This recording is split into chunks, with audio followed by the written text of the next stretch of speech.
Olá, eu gostaria de conversar com você um pouco sobre o livro de Abacuque. Às vezes você não pensa que o mundo parece estar fora de controle? Você abre a sua rede social, os canais de notícias e vê a corrupção institucionalizada, a violência nas esquinas, o tribunal que protege o ímpio e condena o justo. Aí você olha para o céu e você pergunta: até quando, Senhor? Se você já sentiu isso, saiba que você tem um companheiro na angústia chamado Abacuque. Porque ele começa o seu livro dizendo: até quando, Senhor, clamarei por socorro sem que tu ouças? Até quando gritarei a ti violência sem que traga salvação? Porque me fazes ver a injustiça e contemplar a maldade, a destruição e a violência estão diante de mim, há luta e conflito por todo lado. Abacuque, ele viveu há 2.500 anos, mas sua voz ainda ecoa nas nossas igrejas, nas nossas salas de estar, nos nossos quartos, em noites de insônia. O pecado não mudou, porque a natureza humana é a mesma. Somos prisioneiros das mesmas ambições e da mesma loucura. Abacuque não é um profeta comum, ele não está pregando para o povo, ele está lutando com Deus. Seu nome significa aquele que abraça ou aquele que luta. É como se ele estivesse agarrado às vestes do Todo-Poderoso, exigindo uma resposta. Até quando, Senhor, clamarei e tu não me escutarás? Abacuque olha para Judá, ele olha para o povo de Deus e ele vê apenas o caos moral. Uma confusão, ele vê a lei frouxa e a justiça distorcida. A sua dor não é apenas ver o mal, mas ver o silêncio de Deus diante do mal, porque eu penso que o maior sofrimento do justo não é a circunstância difícil, mas é a sensação de que Deus está inativo.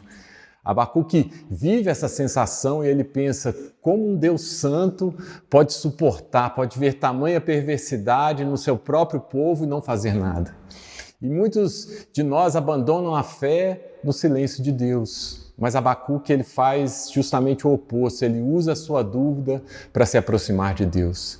Ele não foge de Deus, ele foge para Deus, mesmo que ainda com suas perguntas difíceis. Então no versículo 5, Deus finalmente quebra o silêncio, mas a resposta é ainda mais aterrorizante que o silêncio, porque Deus diz assim: olhai e maravilhai-vos, porque vou realizar em vossos dias uma obra tal, que vós não crereis quando vos for contada. E qual que era essa obra que Deus estava anunciando? Deus estava levantando os caldeus, os babilônios, uma nação cruel, impetuosa, que marchava para cima das nações para conquistar e para subjugar. E a gente percebe que Deus é soberano sobre as nações quando olhamos para essa história. Ele não é simplesmente um espectador da história, mas ele é o autor da história. Abacuque entra em choque ao ouvir essas palavras e ele pergunta: Senhor, tu és tão puro de olhos que não podes ver o mal, por que então usarias uma nação mais ímpia que a nossa para nos punir? Mas Deus usa o chicote da disciplina, ele usa uma Babilônia pagã para despertar uma Jerusalém apóstata, porque o juízo começa sempre pela casa de Deus. Não temos imunidade diplomática para pecar, e o pecado do crente, do povo de Deus, é mais grave porque é um pecado contra a luz. Abacuque está no corredor escuro do juízo, ele vê o mapa político mudando, a Síria caindo, o Egito recuando, a Babilônia passando por cima, mas observe a teologia de Abacuque no versículo 12, porque mesmo em crise ele diz: não és tu desde a eternidade, ó Senhor, meu Deus, meu santo. Abacuque nos ensina que a fé não anula a razão, ele a reorienta, né? No meio do caos, ele se ancora nos atributos de Deus, sua eternidade, sua fidelidade, a aliança, sua santidade. Nós vivemos em uma era de teologia de estimação, onde achamos que Deus existe para nos servir e nos dar conforto. E Abacuque, ele destrói essa ideia. Deus não pode ser domesticado, ele não segue a nossa agenda, ele faz todas as coisas conforme o conselho da sua vontade.